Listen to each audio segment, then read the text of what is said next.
Welcome back to What's the 411? In our continuing segment of Women Who Have Much to Say, What's the 411 welcomes Stepson's Music Entertainment latest vocal sensation, Miss Jones. Thank you for coming out. Thank you for that intro. Well, you know, I can't front. And thank you. Oh, all right.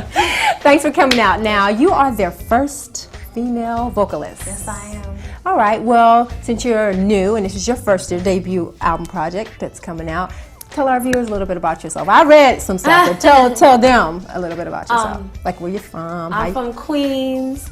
Astoria? Astoria, Yeah, Queens. Okay. And I used to be in Dougie Fresh and the Get Fresh crew. That's where I started. And then from that, I went on to singing on the blend tapes of Ron G. And from that, I started doing the promo drops for Red Alert, Funk Master Flex, and Ron G as well when he was on BLS. And that's how I got my deal, because Ron was shopping himself to Bill Stephanie.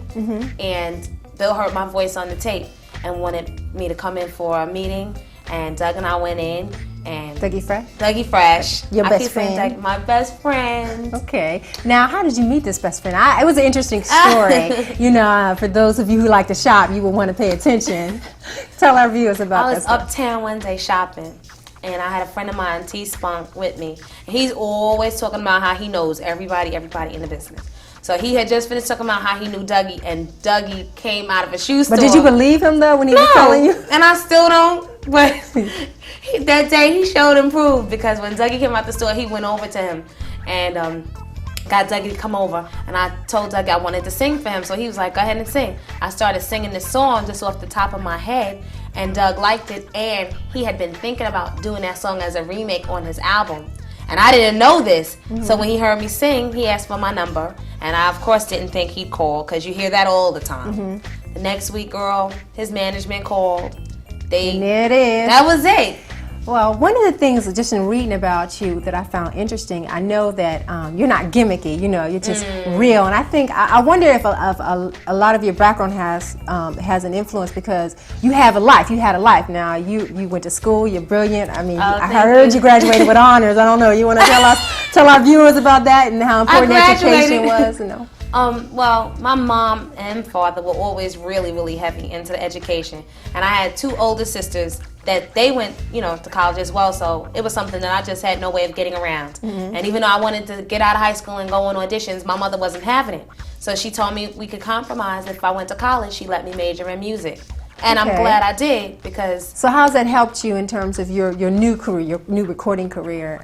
Just, I guess, being in the circles that I'm able to be in because I went to college. There are opportunities there that lie within those circles that I may not have been able to experience if I didn't have, you know, that experience. And being a music major, now when I'm dealing with a lot of the business aspects of my own career, they come in handy. Okay. Still got a lot of my books. Do you write? Now, was writing real instrumental in the course of study, or, you know, I didn't major in music, so I'm not sure, like, do you study the notes and how to write music, or do you study music as an art form? How was all of that. You study from the Renaissance period, classical, neo-romantic, all of that. And in my school, I didn't study much black music, but they also taught me music theory, how to write music, not so much writing songs, but I wrote every song on my album. That's what I was going to ask you next.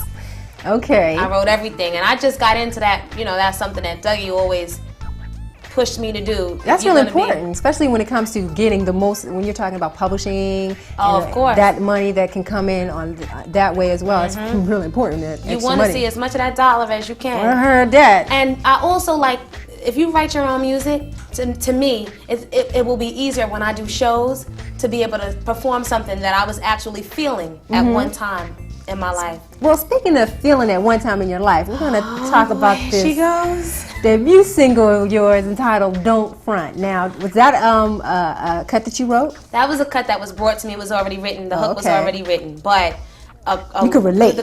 I know. I rewrote the lyrics. Okay. And I kept the hook. Okay. And all right. The reason I went back. Wait, no, I didn't even go there. Don't try to trip me up. What she's trying to say, y'all, is that we're going to, before we close out, we're going to show you her video entitled "Don't Front." And of course, well, tell them And what she's the like, video's "Chew me about. out." No, tell them what the video's about. The video is about me and my boyfriend, and it's supposed to just be me and him. And I have a feeling that there's somebody else, but I never really, you know, you get that feeling, but you never get any concrete evidence. Or your girlfriend see it, but you just still in love, just Still so whipped. in love. That's what I'm talking about. So I beep him. I always wait for him to return my beeps. He takes forever. And this one day he returns my beep, and my girlfriend says, he probably with her right now. Do you have call ID? And I say no, and then we go *69. And you know that's a new feature on the phone. Hey, y'all, listen up. They know. Might want to use it. I *69 and bust him red-handed. Now, you know, I had to address something to her because at the end of the video, she goes back to the brother. And I was like, why'd you go out on her sisters like that? You know, you talk about door front, but then you go back to his behind. I did it for a twist, Nat. Because, all right, y'all can sit there all y'all want and act like y'all don't go back. I'm weak. No. All right, well. We go back sometimes. See, now we can't front because we do go back sometimes. I ain't going back. No, but yeah, well, for those of you who don't know what we're talking about, we're going to close out and go directly into a video entitled Don't Front. Thank you for coming out. Thank you it's been for having fun, me. And we can look for your singles out now. Your Singles album's out now. forthcoming. September. Are you on the road or are you? I'm doing about any to get on the shows road anywhere? right now. Doug and I are working out the smoothest promotional tour that we can because I'm still finishing up the album. I have about 3 more tracks to go. Okay. But so when you're doing a show in the Metro New York area, let us know. We'll let you know. We're going to let Okay. everybody know. And Oh, good. Please Okay. come back. Thank you. All right. I Thanks for will. having you. Thanks for being here. Keep it here because we got more What's the 411 and women who have a lot to say. Come. See ya.